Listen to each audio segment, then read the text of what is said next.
Rhule, and then we'll have some players after they're done with their meetings this morning around 11:45 or so. So I'll turn it over to Coach and. Obviously we're excited to go to New York on Monday. We've had a good couple weeks of practice. I think the guys have really worked hard and improved, which I'm very appreciative of. So practice one more time tomorrow on Saturday, take Sunday off, and then head up Monday. So we have 3 guys who won't play in the game. You know, obviously Tommy, we shut him down with 2 weeks left, and hugged him yesterday. He's graduated, which was the number one thing I wanted for him, and he's going to go continue to get that foot right and get ready for the Senior Bowl and hopefully be a great draft pick. Micah Mazuka had to have labral surgery, torn labrum. He played through it, which I appreciate. Micah showed great toughness to do that, moving to left tackle and playing with an injured shoulder the last 4 games. But he had to have surgery after the last game, so he's rehabbing and getting better. And then Isaiah Naylor, still in the building working out, but won't play in the game. Just going to get himself ready for East-West Shrine Bowl. Had the ACL and at Texas, and we just want to try to keep him healthy and give him a good chance, and give some of our young guys a chance to show what they can do. So, obviously, last night, congratulations to the volleyball team on a great season. Anytime it comes to an end, I know it's hard, but they continue to set the bar in this athletic department of what excellence looks like. So Coach Cook and all those women are the best of the best, and we appreciate them. So with that, I'll take your questions. What is the schedule out of New York? I mean, how do you plan to attack that this week just on a bowl site? Yeah, so we've probably done more work than you normally would here because so just kind of a unique schedule over Christmas and the travel in New York. So we're going to land, and we reached out to the New York Giants, and they've allowed us to use their facilities. So we're going to land and go right to practice at the Giants. We'll practice the second day at Fordham. On Wednesday, Christmas morning, we're actually going to go to Central Park and do a walkthrough in Central Park. The Yankees have helped us secure that. So I don't know if all of our guys know what Central Park is. I have to tell them it's the park from Home Alone 2, but some of our guys know it. Sierra knows it. So Sierra's texted me last night at 10 o'clock for dinner reservations, so he gets it. Thursday we'll practice at Fordham, and then Friday we'll walk through Yankee Stadium. So we're going there to win the game. We're not going there for an experience. We're going there to win the game. We'll have experiences along the way, so we'll practice. But Christmas Day is the one day will be a little different walkthrough. What made Addison Williams the right fit at that secondary coach spot? Had a ton. We had a ton of recommendations on him, but we interviewed him twice. We interviewed a couple guys, and they were all really good. Interviewed really well. He's been a coordinator, been a really successful secondary coach. In a unique twist, okay? The first time we interviewed him, I'm in my office, and John Butler's interviewing him over Zoom. One of the great things that's happened over the last couple of years. And Coach, Jamar Mosey came in to talk to me about something else, and the interview's going on. I'm not actually participating. I'm just listening. And Coach is talking to me, and he turns around and looks, and he sees Addison. He's like, "You interviewing him?" I said, "Yeah." Well, he had been with him at UCF. He's like, "Coach, that is a great football coach. That is a great recruiter, and that's a guy who gets his guys to play." So, I trust. From the very first day that I met Coach Mosey, I went to recruit at his high school. There was an immediate connection, and we see things the same way. So that meant a lot to me too. When Scott got the job at UCF, I obviously reached out to him, and when Ryan Callahan has left us and gone back to UCF to be part of that recruiting, so Scott and I were talking, and he had great things to say, about what people were saying in that department. So everyone from people that were there, people that were getting there, and then again the interview I thought was really great. Will all the new coaches be a part? What new coaches are going to be a part of the bowl practices for you guys? Yeah, Phil came in last week, just to kind of consult. He's not coaching yet. He'll start after the new year. But our hope is that the D-line coach is not hired yet. Obviously they're finishing their season out. But Phil Simpson's been there with us. DeKeel's been there with us. And Addison's finishing up everything right now, so he'll be there with us.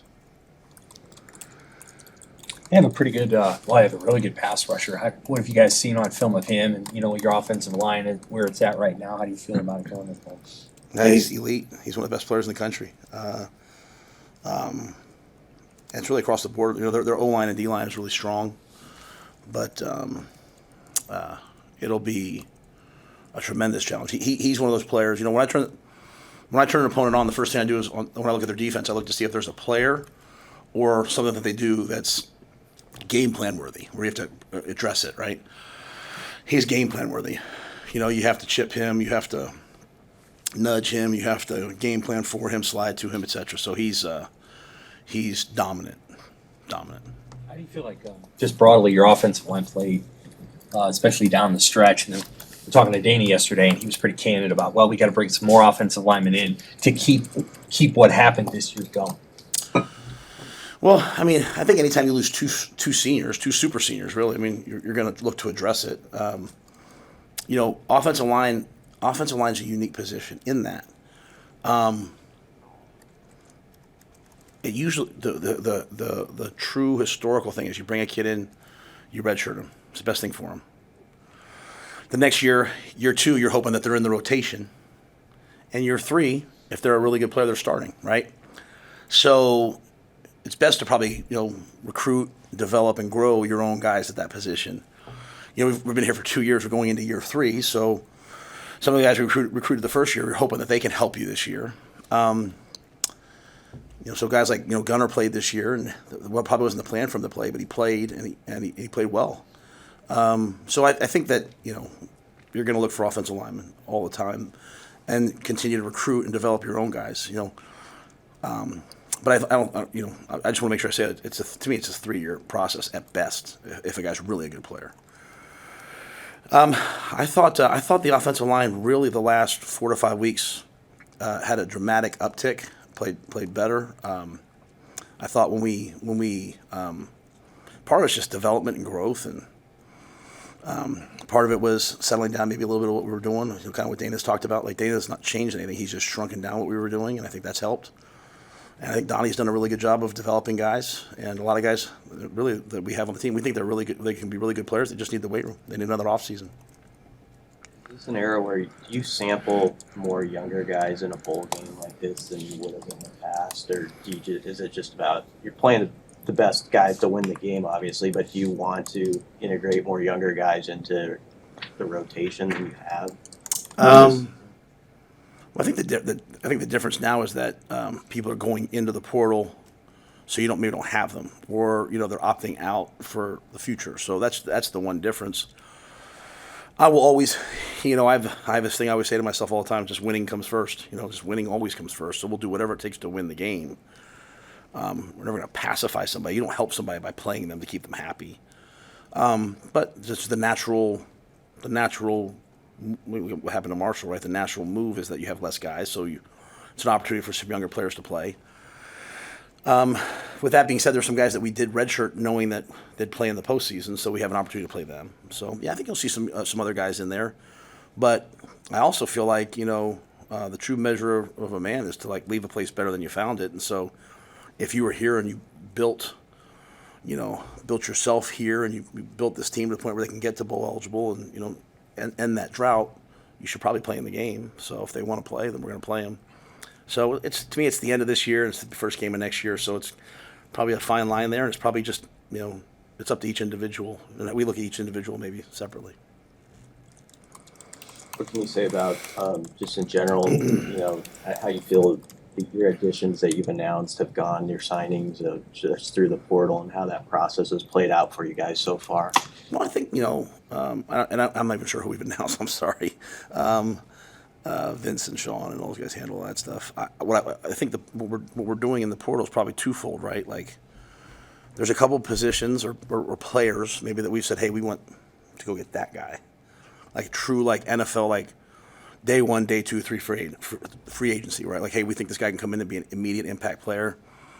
And then there's other players that you sit there and you say, like, kind of like, 2 weeks into free agency, like, hey, this guy's a really great value pick. It's a guy that we can get here and we think can develop or has had production. So I think we're being methodical. There's waves and waves and waves of this portal that are going to happen. It's going to be something. So we've earmarked some guys, earmarked some positions. I think we're making progress on those. one of the things I learned in the NFL from Marty Herney and Scott Fitterer was don't rush, just pick out the guys you want or the positions you want and be methodical, but also build the depth of the team as well. So, Do you have a capologist? well, Sean Patton manages sort of all of that, along with Jonathan Bateman from an athletic department standpoint. Haven Fields, has to sign off on everything because when it comes to revenue share next year, there is a cap. So we're in this weird space right now where people have the ability to use NIL up until July 1st. So there's a lot of teams that maybe are aggregating a lot of money and giving a lot of guys signing bonuses, and then hopefully everyone will kind of come to where we're all sort of in the same revenue share spot at some point. So Sean lives that daily. I can't do a spreadsheet, so Sean's on that. But it's a full-time job, the managing the cap per se. Does he have to tell you here's what you have available to offer, or how does that conversation? Well, I mean, we meet daily on sort of where we're at and what we have and allocations and all of that, and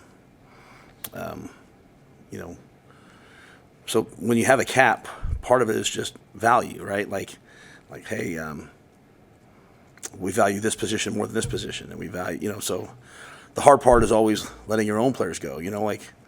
There's some players on your team that, if you're a good program and you practice the right way and people respect it, they're going to try to come get your coaches and players. So yeah, Sean's kind of managing that all the time, and I'm working with him. Class here now, and I guess if so, I mean, what are the benefits of those guys being with you during this whole process? I think it's a great, indoctrination into how we do things. They can't practice until the 21st, until school's out. So some guys are starting to get here right now. I think we'll go on the bowl trip with, I don't know what the final number is, maybe 8 or so. And I think it'll be great for them just to kind of see the way we do things. Some of them will get a chance to practice. We'll get a chance to start to work with them. And when they show up in January, I think it'll be way better for them. So first time I've ever had that rule, and Susan's worked really hard on it. I think it's been really good. How's it working offensively with Holgerson? Is he implementing his system now, or does that start after the bowl? I think I think Dana is not necessarily tied to a system. I mean, he's not air raid. No, but he's very quick to say that. Hey, I'm not putting in the air raid. And we always want to have concepts and systems that prepare guys for the National Football League. And so I think what he's just doing is he just continues to narrow down who we are and what we do. And so he's running it. He's in charge of it. He's doing it. And who we are moving forward, I think will come down more to who we have and what they're good at, I think, than anything else. So but he's taken this month. I mean, he's made some changes, but not a wholesale shift. Is the language, does it switch to his languages eventually? No, I think he I asked him, I said, after the last game, I was like, are we going to start, using different language, your words, your system? And he was like, no, the guys know this. They know these words. They know these systems. There's some things that, he's changed a couple formations. I've called it this. This doesn't make sense. So he's made some changes, but for the most part, he's just kind of indoctrinated himself into kind of what was there. Hey, how do you feel about your running back room? Is the guys you have right now, is that good enough for you? Yeah. Well, yeah. I mean, I would never sit here and say the guys aren't good enough. You know what I mean? I think Emmett really played well down the stretch. He really fits kind of Dana's vision of what we are. We don't want to have running backs who can only run the football and can't catch. We don't want to have running backs who can't protect. So Emmett's a guy that can run the football, catch the football, protect. I think when Dana got here, he loved Ramir. Obviously, his career's coming to an end, but he was hurt down the stretch. But I think he really found value in him. I've been on record many, many, many times talking about what I feel about Quentin Ives. I think he's really, really, really a good player, and I feel the same way about Mekhi Nelson. So, does that mean that if someone came along, we wouldn't look? I mean, this is ever changing. This is not a deal where even when you come to a agreement with a player, like they sign, like in the NFL, free agency happens, you make a deal with the agent, they sign a contract, and that's not this. This is It can change tomorrow. So we're always looking, but our running back room we can win with, and we feel very, very strongly we can win with the room. Was the Dowdell news a surprise to you, the way that played out so suddenly this week? Oh, there was nothing sudden about it. I mean, there's nothing sudden about any of this. I love Dante, and Dante loved it here. Let me say it. Dante loved it here. Dante, yeah, no, I have just nothing but elite things to say about Dante. This was a long, hard, arduous process for him, and in the end, he went in the portal and took an opportunity. These aren't kids going into the portal to see what's out there. These are decisions. These are offers being made before they're in the portal to go in the portal. So this isn't like I'm unhappy, I'm leaving. This is, hey, I've got this, and so, the numbers are a lot and hard decisions for kids. Once you've played for me one day, you've played for me for the rest of your life, So I love Dante. When you first got here 2 years ago, how much more have the numbers increased for players from what you've seen in NIL? In just 2 years. Yeah. Today's price is not yesterday's price. You ever read the Tennessee infractions case where Coach Pruitt had a show cause and all that? That was $5,000. $5,000. Like, we're talking about millions of dollars right now. So he couldn't coach us $5,000 in a hotel room or something like that. I mean, it's just way different numbers. Everyone was mad at me last year when I said quarterbacks cost X. I had coaches call them. Well, guess what? Those numbers are across the board now. So yeah, it's just a lot of money right now. You think it's going to stabilize once the revenue sharing is the only thing? I have no idea. Honestly, I have no idea. I mean, I have no idea. I did a presentation for the team. Like, hey, here's how the portal works. Here's how rev share works. Here's how this works. Everything I said pending, because I don't think any of us know how things will be moving forward. And is the money is it uniform across the Big Ten? Like, does every Big Ten team get the same amount, or do you have discretion? Do I have? I have no discretion. Those decisions are made by Troy and other people. Yeah, I think every Big Ten, no school's the same. I think that's the whole point of the settlements. Like, we can't, you can't. Everybody has to do their own thing, I think. So I think the numbers are probably in the same range, but yeah, the numbers are not the same. Anything else? Yes. Will any of last year's seniors be able to make the bowl trip with you guys? I know that was something you had talked about. Are they going to be able to make it to this? Yeah, I think there's a lot of them. I know. I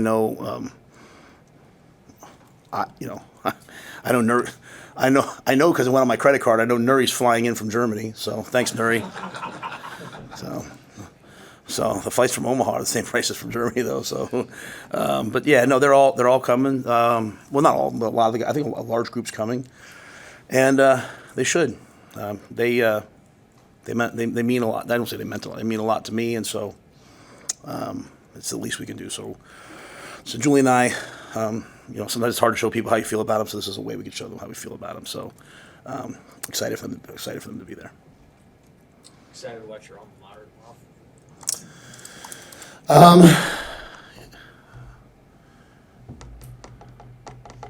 I'm excited for the games. Okay. I think it'll be unique. I'm just excited to see this whole thing play out. So, it's too soon after last night to be talking about those guys. But they're athletic directors. I count amongst one of my best friends. I think when you think back to my alma mater, Penn State, what happened there, what Bill O'Brien did to stabilize it with really no scholarships, what John Butler did, and then what Coach Franklin has done. I mean, just year after year after year after year. I mean, he took over a program with sanctions, and year after year after year, they continue to win. So I think Coach Franklin's done an amazing job, but I'm excited for tonight. Really, I mean, I'm really excited to watch that game tonight. I'm excited to see how this all plays out, and then see how it moves playing forward. I'm excited to see like the group of 5 teams or the non-Big Ten SEC teams, how they do.